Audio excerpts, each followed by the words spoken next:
The title on this one's kind of wild. Okay. Do you have any advice for escaping a toxic work environment? Okay. Alrighty. So here's our advice. But before we get to that, we got to do the story. So, dear Fi Guys, have you ever found yourself trapped in a job that drains your soul? I have. Yep. Leaving you counting down the minutes until you can escape it. Oh boy. Oh man. I'm writing to you from a place at the bottom of the office, the dungeon. I'm writing to you from a place of frustration, and I find myself stuck in a job that has become nothing short of unbearable. Picture this: an open office layout, dismal pay, zero insurance, and no benefits. And on top of that, I'm forced to sit uncomfortably close to my boss, weird, all day long. It's as if every aspect of this job is designed to strip away any last ounce of motivation and joy I might have had. Wow. As someone who's prioritized financial stability, it's surreal to admit that I've reached a point where the paycheck is no longer something that holds any sway over my decision-making process. I've realized that no amount of money is worth sacrificing my mental and emotional well-being. Okay. True. Glad you came to that conclusion. Have you ever experienced something similar? If so, I'd love to hear your story and any advice you might have on it. And how did you navigate through the darkness and find a glimmer of hope on the other side? Did you take a leap of faith to find another job? Or did you search for something else? Or what happened? I'm at a crossroads. Tell me the secret. Tell me the secret. What's the secret sauce? I'm at a crossroads and I'm searching for guidance from those who have walked the path before. So if you have a moment to spare, please share your wisdom with me. Looking forward to hearing from you on the podcast. Thank you. From stuck in a rut, seeking to break free, but I'm locked into the grind and I'm hoping to provide some peace of mind. Hoping that you can provide some peace of mind. Oh, man, he's hoping that he can provide himself. I butchered that one. It's hungry. I'm hungry. It's hungry. It's hungry. Yeah. The hungrier I get, the longer the pod goes on, I'm like, food. Where's that McRib? I need a McRib. Yeah, where's that McRib? Okay, so a lot to unpack here. Man, this guy sounds like he is in a dark place. He is in a dungeon. You know what I imagine right now? This is based off like him saying like his boss is next to him. Is like, all right, so here's the office, right? And like his boss is like on a cubicle. It's like right above him. He's like right here, and like you're the employee, and you're like typing. And he's like, you spelled that word wrong. Error. 404. Like you suck. Man. Okay. So there's a lot to unpack here. So first off, to our writer, bro, this sounds like it just sucks. Like it sounds like you're really in it, and I can tell you that I have been here before. I've been in this job. The only thing I have not been in this job is where you put that you were underpaid and getting no benefits. I've been in this job while I was getting paid and having benefits and everything was great, and I still hated it. Yeah. So like now you're even in a worse situation because at least there's no monetary anything. Yeah. Okay. This is the reason that we pursue financial independence. Mm-hmm. It's not so that there's a difference between financial independence and the FIRE movement, right? FIRE movement came first, financial independence, retire early.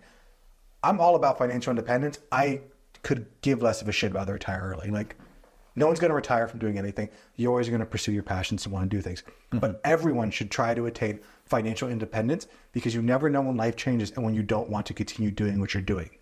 God, isn't that the truth? Yeah. And this is a perfect example. Like, you said that you really prioritize financial stability. So the first question I got to ask you is like, what have you set up for yourself? Like, it sounds to me like you've already made your decision. You want out of this job. Mm-hmm. And if you have chosen that getting out of this job is worth more than dealing with like the mental anguish, then I agree with you. It probably is worth it. Yeah. And like, I know you said, he's built a good financial picture around him. Do you have any side money coming in? Yep. A side hustle? Do you have any stocks that are paying you dividends maybe? Is there anything that can supplement the money you're getting from this soul-sucking job? Yeah, so that's what I'm kind of wondering, because he says he prioritizes financial stability. So do we have like 6 months of runway? Do we have an emergency fund? Do we have all this stuff? Because I can tell you that searching for another job, you do so much better being able to search for a job when you already have a job, when you're coming from a position of power. Mm-hmm. The one thing that I'm concerned about is like, say we don't have any emergency fund. We are kind of like, we're in a good situation. A good situation is we're like living paycheck to paycheck. We're not overextending our means, but we're still paycheck to paycheck. And now we're going to go ahead and decide, all right, I'm going to quit my job and I'm going to figure it out real quick. Well, now you're going to end up inside the same exact situation because you're desperate and you're going to take the first job that comes to you, which honestly might be the exact same thing. You're coming out of the frying pan into the fire. Yeah, exactly. Yeah, or worse. Or worse. Yeah, it could be worse. Like the grass might not be greener on the other side. We don't know. But I have experienced this exact same thing, and it's really tough. And that's the reason that we pursue financial independence, so that when things do change, we can also change with them. But before you consider like leaving this job, is there anything you can do to make it better?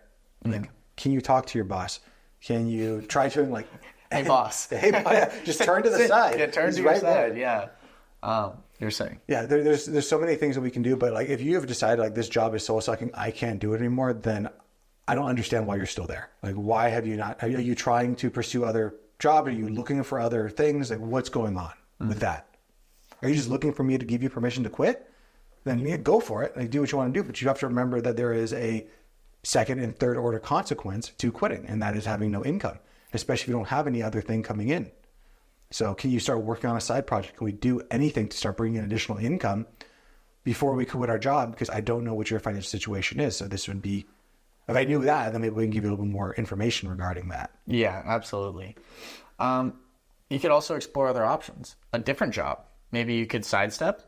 That's what I've been saying. I know, but like maybe a different portion in the same company. Maybe that way you don't have to like leave the company itself. Like maybe he's in marketing. Maybe he wants to be in a different, like maybe advertisement or like design. You know, he could give his insights on where market trends are heading and maybe something like that. You know, because I know like leaving your job for another job can be even scarier because it's like, what if it sucks over there? What if I hate it? What if I'm hated over there? I can't exactly come back. So that way, if he sidesteps into a different area, a different lateral inside the company. I'm like, maybe that'll be better. Maybe the culture will be better.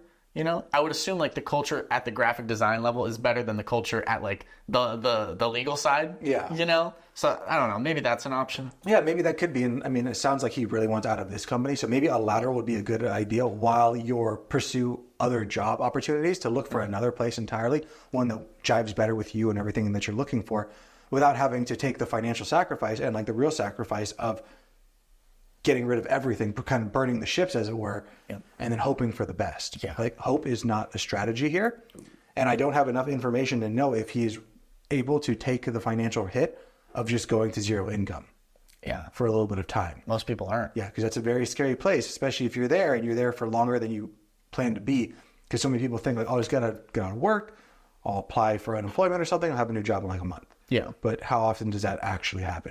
It usually takes a lot more time for people to find a job, even if you're trying to find a minimum wage job. Definitely. How many minimum wage jobs are like 6 years of experience required and a degree? Yeah, right? It doesn't happen. Yeah, so, I like the idea of exploring other job opportunities, either within or, if you have to, without. Yeah. Like you said, it kind of seems like he doesn't want to be there anymore.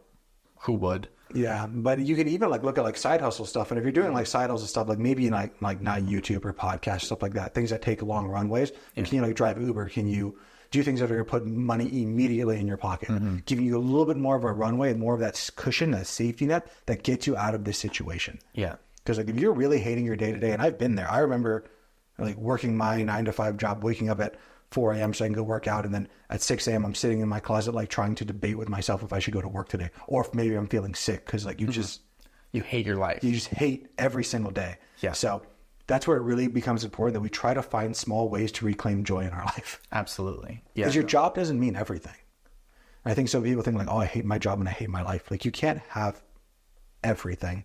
So can you have fun outside of work and like joyous things that, yeah, it sucks that you have to go to work the next day, but at least like when you're outside of work, you're liking life. Because some people, they hate work so much that they go home and then they just veg out because they had such a shitty day at work. And now there's like no joy, no nothing. And now they just know I'm gonna have to repeat this same cycle forever. Yeah. Yeah, I think it's important to, when picking a habit outside of work, is to pick a habit that's healthy. You know, because you could easily just, oh, I'm just gonna go to the bar after work. Like you said, I'm gonna veg out.